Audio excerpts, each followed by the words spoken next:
എന്റെ പ്രിയപ്പെട്ട ഉമ്മമാരോട്, എന്റെ പ്രിയപ്പെട്ട പെങ്ങന്മാരോട്, എന്റെ സഹോദരിമാരോട് വേദനാപൂർവ്വം ഞാൻ പറയുകയാ, വിശുദ്ധ റമളാനായിട്ട് നന്നാകാത്ത പെങ്ങന്മാരെ, ഞാൻ ഇന്നിങ്ങോട്ട് വരുമ്പോൾ വരുന്ന വഴിക്കൊരു സ്ഥലത്ത് വാൾ നടക്കുന്നു. ആ വാളിന്റെ മൗലവിയുടെ പ്രസംഗം തുടങ്ങിക്കഴിഞ്ഞു. ആ മുസ്ലിയാരുടെ പ്രസംഗം കേൾക്കുമ്പോൾ വഴിയോരത്ത് കൂടി കുറച്ച് പെണ്ണുങ്ങൾ നടന്നു പോകുന്നു. ഞാൻ പെട്ടെന്ന് ഇങ്ങനെ ശ്രദ്ധയിൽപ്പെട്ടതാ, ആ പോകുന്ന പെണ്ണുങ്ങളിൽ ഒരൊറ്റയാൾ പോലും അവർക്ക് മറച്ച പെണ്ണുങ്ങളില്ല. അവരൊക്കെ മറച്ചിട്ട് ഫുൾക്കൈ ഉടുപ്പിട്ട് സാരി ഉടുത്തു പോകുന്ന പെണ്ണുങ്ങള്, ഒരൊറ്റ പർദ്ദയിട്ട പെണ്ണുങ്ങള്, പർദ്ദയിട്ട ഒരൊറ്റ മുസ്ലിം പെണ്ണുപോലും ആ കൂട്ടത്തിലില്ല. ഒട്ടുമിക്ക ആളുകളും ചുരിദാറിട്ടുകൊണ്ട്, പല ആളുകളും രാത്രിയിൽ വീട്ടിൽ നിൽക്കുന്ന കോലത്തിൽ മാക്സി ഇട്ടുകൊണ്ട് അങ്ങ് പോവുകയാ. അരക്കൈ മാക്സിയും കൈയില്ലാത്ത മാക്സിയും ഇട്ടുകൊണ്ട് വീട്ടിൽ നിന്നിറങ്ങി വാള് കേൾക്കാൻ വേണ്ടി പോവുകയാ. എന്റെ പ്രിയപ്പെട്ട മുസ്ലിം സഹോദരി, എന്നാണ് നന്നാകുന്നത്? സിൻഫാരിൽ നിന്നും رهما قوم معهم سيات كأذناب البقر ونساء كاسيات عاريات مائلات مميلات رؤوسهن كأسنمة البخت المائلة لا يدخلن الجنة ولا يجدن ريحها إن ريحها لتوجد من مسيرة كذا وكذا نبينا رسول الله. അല്ലാഹുവിന്റെ പ്രവാചകൻ പറഞ്ഞു, എന്റെ ഉമ്മത്തിൽ നിന്ന് രണ്ട് വിഭാഗം ആളുകൾ, അവരെ ഞാൻ എന്റെ കണ്ണുകൊണ്ട് കാണാതിരിക്കട്ടെ. അതിൽ രണ്ടാമത്തെ വിഭാഗം പ്രവാചകൻ പറഞ്ഞത് പെണ്ണുങ്ങളാ. എങ്ങനത്തെ പെണ്ണുങ്ങൾ? വസ്ത്രം ധരിച്ചിട്ടുണ്ടെന്ന് അവർ പറയും, പക്ഷേ അവരുടെ ഔറത്ത് മറഞ്ഞിട്ടില്ല, ശരീരം വെളിപ്പെട്ടുകൊണ്ടിരിക്കും. അവർ മറ്റുള്ളവരുടെ മുന്നിലൂടെ ചാഞ്ഞും ചരിഞ്ഞും നടന്നുകൊണ്ടിരിക്കും, മറ്റുള്ളവരുടെ ശ്രദ്ധ തന്നിലേക്ക് തിരിപ്പിച്ചുകൊണ്ടിരിക്കും. ഔറത്ത് മറച്ചിട്ടും തുണി ഉടുത്തിട്ടും ശരീരം മറവാത്ത പെണ്ണുങ്ങൾ, തുണി ഉടുത്തിട്ടും ശരീരം മറവാത്ത പെണ്ണുങ്ങൾ, ആഭരണങ്ങൾ ഇട്ടുകൊണ്ടും അല്ലാതെയും മറ്റുള്ളവരുടെ മുന്നിലൂടെ ചാഞ്ചാടി നടക്കുന്ന പെണ്ണുങ്ങൾ, ആ പെണ്ണുങ്ങൾ സ്വർഗത്തിൽ കടക്കൂല. ആ സ്വർഗത്തിന്റെ മണം പോലും ആ പെണ്ണുങ്ങൾക്ക് കിട്ടൂല. ആ സ്വർഗത്തിന്റെ മണമെല്ലാരും ദുനിയാവിൽ അടിച്ചു വീശിയാൽ പ്രഭാതം മുതൽ മണമടിച്ചു വീശിക്കൊണ്ടിരിക്കും. അങ്ങനത്തെ സ്വർഗത്തിന്റെ മണം പോലും ആ പെണ്ണുങ്ങൾക്ക് കിട്ടൂല. നബിയുനാ റസൂലുള്ളാഹി. എന്റെ പ്രിയപ്പെട്ട പെങ്ങളെ, മലപ്പുറം ജില്ലയിലെ എന്റെ മുസ്ലിം പെങ്ങൾക്ക് എങ്ങനെയാ പർദ്ദയിടാതെ നടക്കാൻ കഴിയുന്നത്? പണ്ട് കാലത്ത് മലപ്പുറം ജില്ലയിലെ പെണ്ണുങ്ങള്, മലപ്പുറം ജില്ല വിശുദ്ധ ഇസ്ലാമിന്റെ കേന്ദ്രമെന്ന് വിശേഷിപ്പിക്കപ്പെടുന്ന ജില്ലയിലെ, പക്ഷേ പ്രിയപ്പെട്ട മുസ്ലിം ചെറുപ്പക്കാരാ, എന്റെ ചെറുപ്പക്കാരി, എന്തുമാത്രം നിനക്ക് ദീനുണ്ട്, നിനക്ക് അല്ലാഹുമായിട്ട് അടുപ്പമുണ്ട്. പുറത്തൊക്കെ പോയാലും മലപ്പുറത്താളുകളെന്ന് പറഞ്ഞാൽ രോമാഞ്ചമുണ്ടാകുന്ന അവസ്ഥയാ ഉള്ളത്. കാരണം ഇത് കുത്തുബുസ്സമാന്റെ മണ്ണ, ഇത് വെളിയങ്കോട് മർക്കാവിയുടെ മണ്ണ, ഇത് മഹാനായ മുസ്ലിയാരുടെ മണ്ണ, ഇത് ബഹുമാന്യരായ ചേറൂർ ശുഹദാക്കളുടെ മണ്ണ, ഇത് മഹാനായ വാരിയങ്കുന്നന്റെ മണ്ണ. റബ്ബിന്റെ ഭൂമിയിൽ വെള്ളക്കാരന് നികുതി കൊടുക്കില്ലടാ എന്ന് പറഞ്ഞു വെള്ളക്കാരന്റെ മൂക്കിന് നേരെ വിരൽ ചൂണ്ടിക്കൊണ്ട് ധിക്കാരപരമായി സംസാരിക്കാൻ കാണിച്ച ആദ്യത്തെ ഇന്ത്യക്കാരനായ മഹാനായ വഴിയങ്കോട് മർക്കാവി ഖദ്ദസല്ലാഹുൽ-അസീസിന്റെ പുണ്യമായ പാദസ്പർശം കൊണ്ട് അനുഗ്രഹീതമായ ഉമർ ഖാലിയുടെ തർബിയത്ത് കിട്ടിയ മലപ്പുറത്തിന്റെ മക്കളോ, മഹാനായ ഖുതുബുസ്സമാന്റെ തർബിയത്ത് കിട്ടിയ മക്കളോ, മലപ്പുറത്തിന്റെ മണ്ണ് ആയിരക്കണക്കിന് ഉലമാക്കൾക്ക് ജന്മം കൊടുത്ത മണ്ണ്, നൂറുകണക്കിന് ഇസ്ലാമിക സ്ഥാപനങ്ങൾക്ക് ജന്മം കൊടുത്ത മണ്ണ്. മക്കളെ, ഈ പുണ്യമായ മണ്ണിലെ എന്റെ മുന്നിലിരിക്കുന്ന മുസ്ലിം ചെറുപ്പക്കാരാ, നിനക്ക് എന്തുമാത്രം ദീനുണ്ട് പൊന്നുമോനെ? യഥാർത്ഥത്തിൽ വിശുദ്ധ റമളാനായിട്ട് പോലും എന്നോട് ദേഷ്യം തോന്നരുത്. പരിഹസിക്കുന്നു എന്ന് തോന്നല്ലേ മക്കളെ, ആക്ഷേപിക്കുന്നു എന്ന് തോന്നല്ലേ മക്കളെ. മാറ്റത്തിന് വേണ്ടി പറയുന്നതാ. എനിക്ക് ഒരുപാട് പറയണമെന്നുണ്ട്. എനിക്ക് നിങ്ങളോട് പദക്കുറവ് കൊണ്ട് ഞാൻ നീട്ടിക്കൊണ്ടുപോകുന്നത് ഭംഗിയല്ല. അതുകൊണ്ട് ഞാൻ ഒറ്റ കാര്യം കൂടി പറഞ്ഞിട്ട് നിർത്തുകയാ. എന്റെ പ്രിയപ്പെട്ട മുസ്ലിം ചെറുപ്പക്കാരോട്, എന്റെ പ്രിയപ്പെട്ട മുസ്ലിം സഹോദരിമാര്, ഇന്നും ശരീരം മറക്കാതെ നടക്കുന്ന പെണ്ണന്മാര് മോശമായി കൊണ്ടിരിക്കുകയാ ചെയ്യുന്നത്. കുറ്റം പറയാൻ വേണ്ടി പറയുകയല്ല. പണ്ടുകാലത്ത് ഔറത്ത് മറച്ചു നടന്ന പെണ്ണുങ്ങൾ പകുതിയിലധികം പേരും ബ്ലൗസ് ഇട്ടുകൊണ്ട് ശരീരത്തിന്റെ ഭാഗമായ ഭാഗങ്ങൾ പുറത്ത് കാണിച്ചുകൊണ്ട് വാങ്ങുവേക്കാതിരുന്ന പെണ്ണുങ്ങളാ. റോഡിലൂടെ നടക്കുന്ന പെണ്ണുങ്ങളെ നോക്കിയാലിന്ന് ശരീരത്തിന്റെ മാംസളമായ ഭാഗം പുറത്ത് കാണിച്ചുകൊണ്ട് നടക്കുന്ന പകുതിയിലധികം പെണ്ണുങ്ങൾ അല്ലാഹുവിന്റെ റസൂലിന്റെ പ്രിയപ്പെട്ട മകൾ ബീവി ഫാത്തിമ റളിയല്ലാഹു തആല അൻഹയുടെ സ്വർഗ്ഗത്തിൽ ഫാത്തിമയോടൊപ്പം കടക്കുന്ന പെണ്ണന്മാർ. ഏത് ഫാത്തിമ?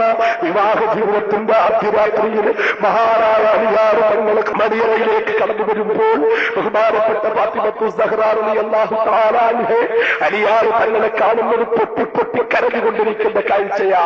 എന്റെ പെണ്ണന്മാര് കേൾക്കണം, എന്റെ സഹോദരിമാര് കേൾക്കണം. കേട്ടിട്ട് മറുചവിയിലൂടെ വിട്ടിട്ട് പോയാൽ പോരാ. ഇന്നു മുതൽ മാറ്റത്തിന്റെ മണി മുഴങ്ങണം. ഇന്നു മുതൽ പരിവർത്തനത്തിന്റെ പടപ്പാട്ട് പാടണം. ഇന്നു മുതൽ വിപ്ലവത്തിന്റെ വീരയായിരിക്കണം. ഇന്നു മുതൽ എന്റെ സഹോദരിമാരിൽ മാറ്റമുണ്ടാകണം. ഇന്നു മുതൽ ഹൃദയത്തിൽ ഒരു വലിയ വിപ്ലവം നടക്കണം. എന്റെ പ്രിയപ്പെട്ട പെങ്ങന്മാരെ, ബഹുമാനപ്പെട്ട ബീവി ഫാത്തിമ റളിയല്ലാഹു തആല അൻഹ മഹാനായ അഷ്റഫുൽ ഖൽഖ് മുഹമ്മദ് മുസ്തഫ, പോരാ മക്കളെ, മുഹമ്മദ് മുസ്തഫ, മുഹമ്മദ് മുസ്തഫ, മൻഹറുല്ലത്തമായ മുഹമ്മദ് മുസ്തഫ, സാദിഖുൽ മസ്തൂഖായ മുഹമ്മദ് മുസ്തഫ, ആയിരപ്പരക്കുലകളുടെയും മുന്തിരി പൂവള്ളികളുടെയും ശീതളച്ചായയിൽ പരിലസിക്കുന്ന മദീന മുനവ്വറയിൽ അന്തരീശ്രമം കൊള്ളുന്ന ആലിങ്ങളെ ഈ പാടത്തിരിക്കുന്ന ഓരോ കൽമാറ്റയും ചുണ്ടിൽ നിന്ന് പുറത്തു വരുന്ന സ്വലാത്തിന്റെ ശബ്ദം റൗളാ ശരീഫിൽ കിടന്ന് സ്വന്തം ചെവി കൊണ്ട് കേൾക്കുന്ന മഹാനായ മുഹമ്മദ് മുസ്തഫ സല്ലല്ലാഹു അലൈഹി വസല്ലം ആ നബി കരീമിന്റെ അടുക്കൽ നിന്ന് തർബിയത്ത് കിട്ടി പഠിച്ച് വളർന്നു വന്ന ബഹുമാനപ്പെട്ട ഫാത്തിമത്തു സഹ്റാ റളിയല്ലാഹു തആല അൻഹ, ബഹുമാനപ്പെട്ട ഫാത്തിമ റളിയല്ലാഹു തആല അൻഹ മണിയറയിൽ പോയിരിക്കുകയാ. ബഹുമാനപ്പെട്ട അലിയാർ തങ്ങൾ മണിയറയിലേക്ക് കടന്നു വരികയാ. അതാ മക്കളെ സുന്നത്ത്. ആദ്യം പെണ്ണും ഭാര്യ പോയിട്ട് മണിയറയിലിരിക്കണം, പിന്നെ പുതിയാപ്പിള കടന്നു ചെല്ലണം. അതാ സുന്നത്ത്. നമ്മളൊക്കെ ഇന്നെങ്ങനെ പുതിയാപ്പിള എന്ന് കാലും കയറ്റി ആടിനെ അറുക്കാനിരിക്കുന്നത് പോലെ ഒറ്റ ഇരിപ്പങ്ങിരിക്കും. പുതിയ പെണ്ണിനെ കൊണ്ടുവന്നിട്ട് ഉമ്മായും ബന്ധുക്കളും ഒക്കെ കൂടെ കൊണ്ടുവന്നിട്ട് ഒരൊറ്റ തള്ളാണ് മണിയറയിലേക്ക്. എന്നാ അറുത്തോളൂ. ശരിയ ഇതാ. ഫാത്തിമ ആദ്യം ഇരുന്നു, അലിയാർ തങ്ങളെ പിന്നെ കയറിപ്പോയി.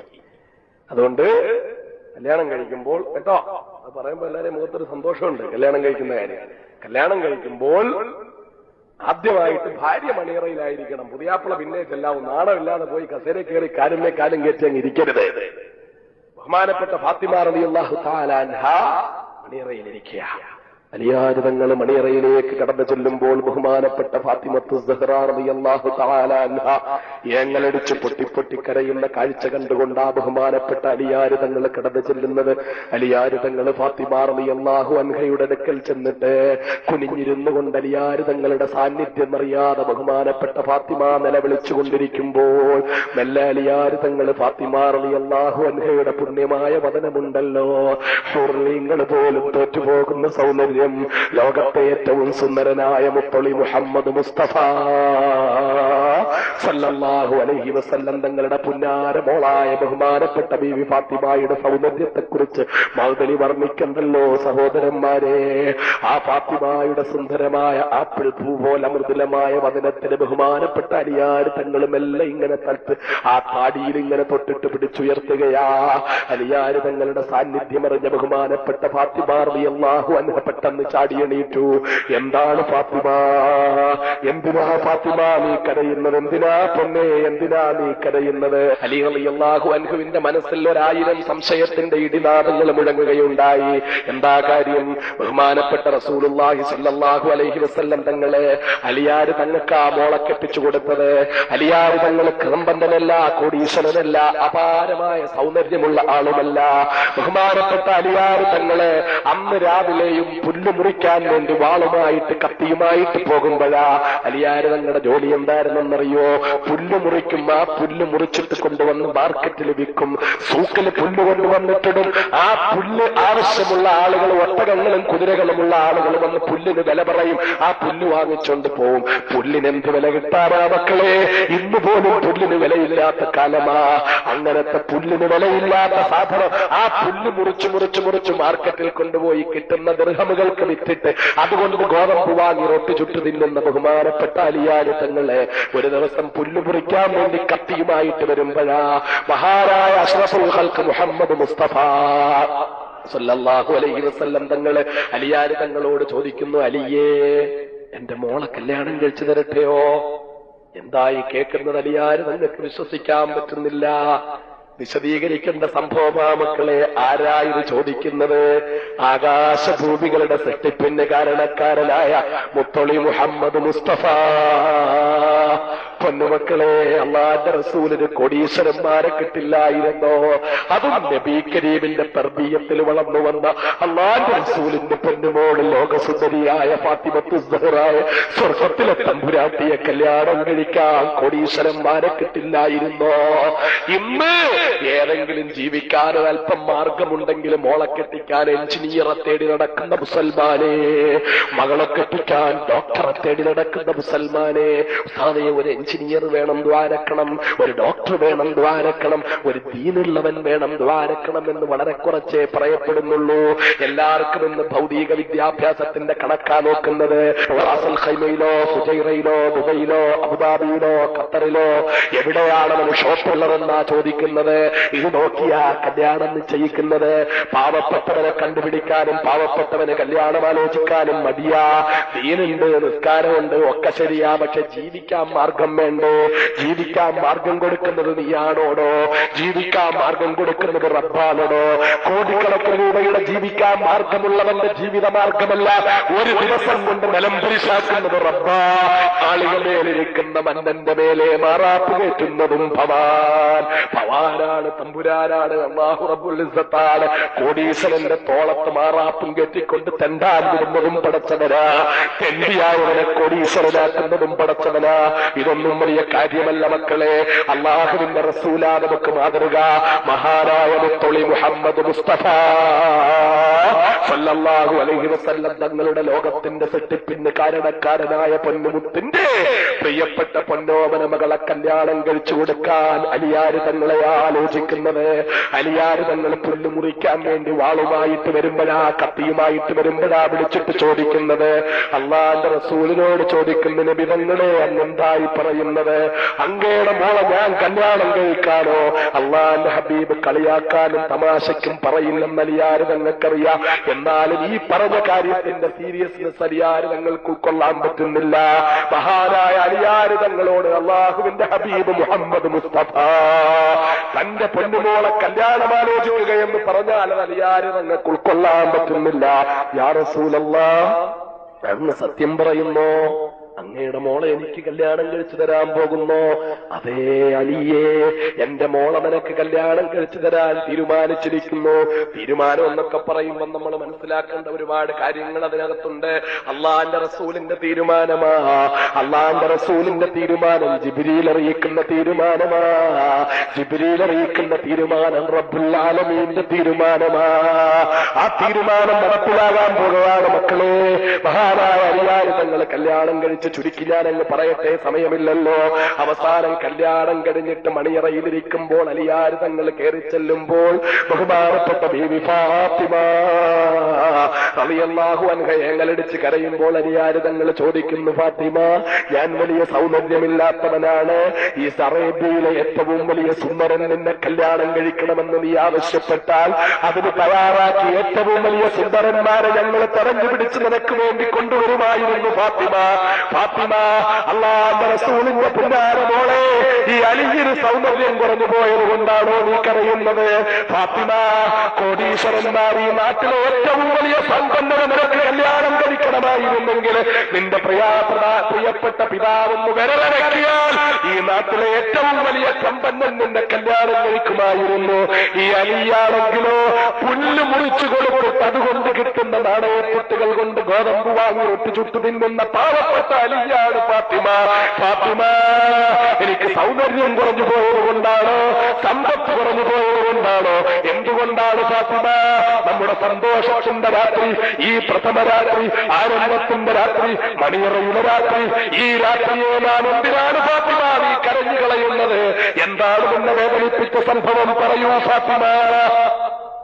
ബഹുമാനപ്പെട്ട ഫാത്തിമ റളിയല്ലാഹു തആല അൻഹ അലിയാർ തങ്ങളുടെ വായപ്പൊത്തി കൈപിടിച്ചിട്ട്, അങ്ങനെ പറയരുത്, വാളിന്റെ വായ്ത്തല കൊണ്ട് വീരേതിഹാസം രചിക്കുന്ന ശത്രുവിന്റെ തല അന്തരീക്ഷത്തിലൂടെ കരിയില പോലെ പാറിപ്പറത്തുന്ന ധീരനും വീരനും വില്ലാളി വീരനുമായ വിജിഗീഷുമായ അലിയുടെ മുഖത്തേക്ക് നോക്കിക്കൊണ്ട് പറയുന്നു, അലിയാരെ തങ്ങളെ, അങ്ങയെപ്പോലൊരു ഭർത്താവിനെ എനിക്ക് കിട്ടിയതിൽ ഞാൻ സംതൃപ്തയാണ്, ഞാൻ അഭിമാനിക്കുന്നവളാണ്.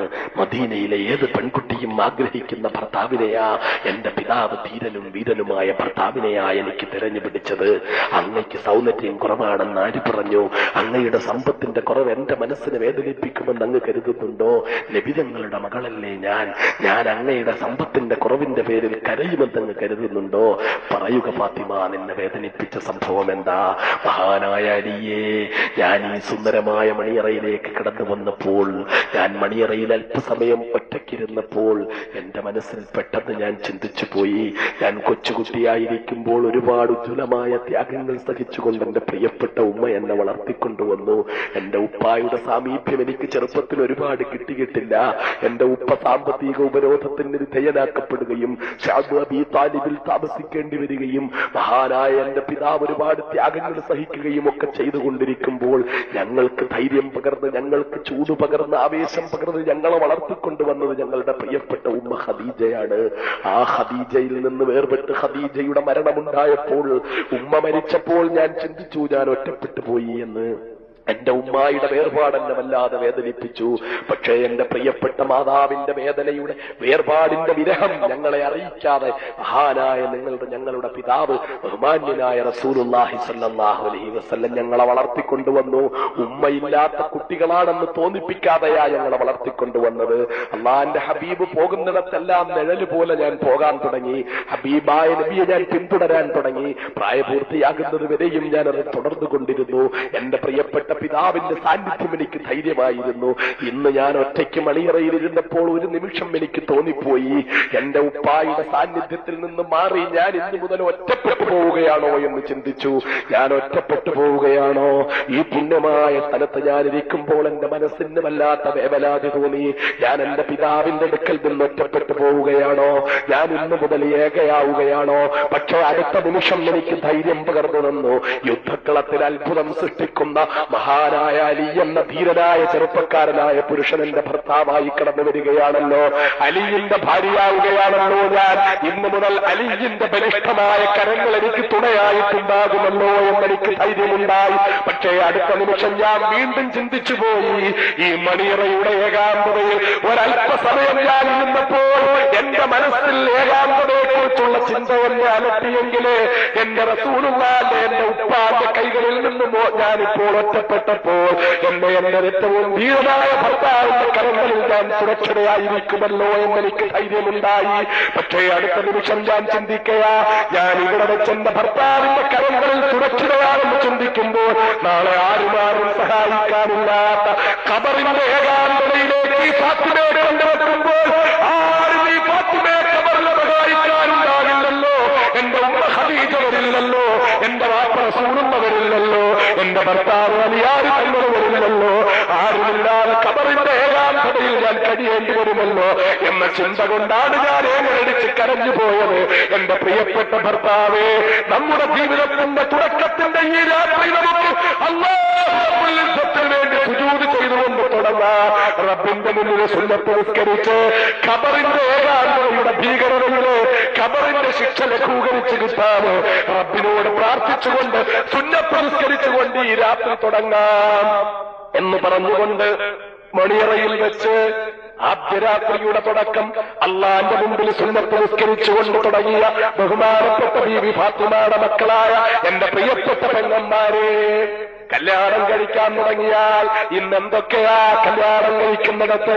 ഇന്ന് കല്യാണം കഴിക്കണമെങ്കിൽ കോഴിക്കോട് ബ്യൂട്ടീഷ്യനെ കൊണ്ടുവന്ന് കല്യാണം കഴിപ്പിക്കണം. കോഴിക്കോട് 25,000 50,000 കൊടുത്ത് ബ്യൂട്ടീഷ്യനെ കൊണ്ടുവരണം. മലപ്പുറത്തെ തമ്പുരാക്കന്മാരുടെ വീട്ടിലെ പെണ്ണുങ്ങളെ കെട്ടിക്കുന്നത്, മലപ്പുറത്തെ മാതൃകാ പുരുഷന്മാരുടെ വീട്ടിലെ പെണ്ണുങ്ങളെ പോലും കെട്ടിക്കുന്നത് കോഴിക്കോട് ബ്യൂട്ടീഷ്യന്മാര് വന്നിട്ട്, ബ്യൂട്ടി പാർലറിൽ നിന്ന് ആളുകൾ വന്നിട്ട് മേക്കപ്പ് ചെയ്തിട്ടാ കല്യാണം നടക്കുന്നത്. ഇന്ന് കല്യാണം നടക്കണമെങ്കിൽ മുടി ബോബ് ചെയ്യണം. ഇന്ന് കല്യാണം നടക്കണമെങ്കിൽ മുടിയുടെ മുൻവശം അല്പം ഒന്ന് ചെമ്പിപ്പിക്കണം. ഇന്ന് കല്യാണം നടക്കണമെങ്കിൽ ബോബ് ചെയ്ത മുടി വൺ സൈഡായിട്ട് ചീകിയിടണം. എന്നിട്ട് ആ മുടിക്കകത്ത് ചെമ്പിച്ച നിറം പുരട്ടണം.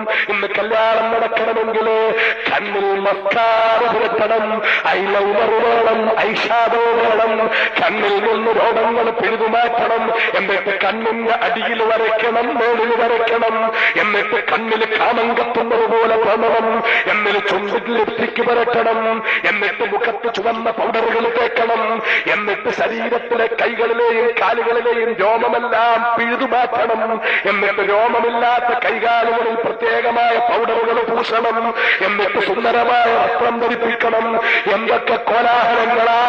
നിസ്കാരമുള്ള പെണ്ണന്മാരെ, നിങ്ങൾ പോലും കല്യാണമായാലും പിന്നെ കല്യാണത്തിന്റെ ദിവസത്തെ ലോഹർ നിസ്കാരമില്ല, അസർ നിസ്കാരമില്ല, മഗ്‌രിബ് നിസ്കാരമില്ല, ഇശാ നിസ്കാരമില്ല. പിന്നൊരു 4-5 ദിവസത്തേക്ക് നിസ്കാരത്തിന് അവധി കൊടുക്കുന്നു. നിസ്കാരമുള്ള മുസ്ലിം സ്ത്രീകൾ പോലും നിസ്കാരമില്ലാത്തവന്റെ അവസ്ഥ പറയണോ? അങ്ങ് കയറുക, ജീവിതമങ്ങ് തുടങ്ങുക, അടിപൊളിയായി ജീവിക്കുക. എന്ത് റബ്ബ്, എന്ത് റസൂല്, എന്ത് നിസ്കാരം, എന്ത് പള്ളി, എന്ത് സുജൂദ്! എന്റെ പ്രിയപ്പെട്ട മുസൽമാനേ, ഫാത്തിമ കിടക്കേണ്ട സ്വർഗത്തിലാണോ നിന്റെ ഭാര്യ കിടക്കേണ്ടത്? എന്റെ പ്രിയപ്പെട്ട മുസ്ലിമേ, അലിയാര് തങ്ങൾ കിടക്കുന്ന സ്വർഗത്തിലാണോ നിനക്ക് കിടക്കേണ്ടത്? എന്റെ പ്രിയപ്പെട്ട മുസ്ലിമേ, മഹാനായ മുത്തളി മുഹമ്മദ് മുസ്തഫ സല്ലല്ലാഹു അലൈഹി വസല്ലം തങ്ങളുടെ ഉമ്മത്തിയാണോ നീ? അല്ലാഹുവിന്റെ റസൂല് ഒരു വഖത്ത് നിസ്കാരം മുടക്കുക എത്രയോ കൊല്ലങ്ങൾ നരകത്തിൽ കിടക്കേണ്ടി വരുമെന്ന് പഠിപ്പിച്ച പ്രവാചകൻ പട്ടിയെക്കാളും പന്നിയെക്കാളും തരം താഴെ അവസ്ഥയാ. നിസ്കാരം ഉപേക്ഷിക്കുന്നവന്റേതെന്ന് പഠിപ്പിച്ച പ്രവാചകൻ താരിഖുസ്സലാത്തി മൽഊനും ഫിത്തൗറാത്ത്, താരിഖുസ്സലാത്തി മൽഊനും ഫിൽ ഇൻജീൽ, താരിഖുസ്സലാത്തി മൽഊനും ഫിൽ സബൂർ, താരിഖുസ്സലാത്തി മൽഊനും ഫിൽ ഫുർഖാൻ. ഇൻജീലിലൂടെ, സബൂറിലൂടെ, ഫുർഖാനിലൂടെ ശപിക്കപ്പെട്ടവനാ നിസ്കാരമില്ലാത്തവരെന്ന് പഠിപ്പിച്ച മുഹമ്മദ് മുസ്തഫ.